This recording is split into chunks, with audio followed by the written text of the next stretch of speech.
ffurfiol, mae'n llwyth o gerddoriaeth anhygoel yna fo sy'n dod â ffurfiau really cyfoes at ei gilydd. I hope that they would come out thinking whether they weren't sure if they'd seen a live music concert or a piece of theatre. Yn gyfle i ystyried cwpl o gwestiynau, dwi'n meddwl da ni gyd yn gofyn ar hyn o bryd. I'd ask them if they value their life.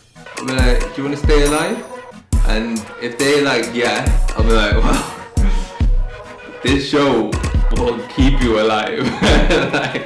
So, fi enw I Jenny Hall, dwi'n pensaer, dwi'n byw yn Machynlleth.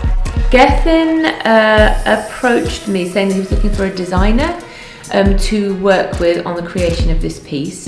Well, so I make architecture, so I work, whether I work with a private client or a public client, or in this case a theatre company, I'm always working with turning the intangible into the tangible. So I think what this show is modelling is how much richness and how much depth you can have by just asking each other and talking with each other. So it's got a pretty accessible sort of cultural and political reach, I think, yeah.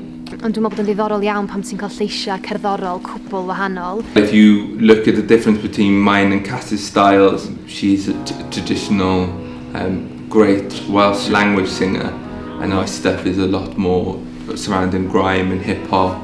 Be excited about how these two things can come together, how you can have a real music-heavy narrative and a real sort of emotionally engaging narrative. Wrth gyflwyno narratives gwahanol a pherthnasau newydd mewn i'r gofod, mae'n teimlo fel mwy o drac sain ar hyn o bryd. What would I tell them? I would tell them that there are some serious tunes in this one, right? Some serious tunes in this. I know I'm biased because, you know, like, I made it myself, but I wouldn't lie.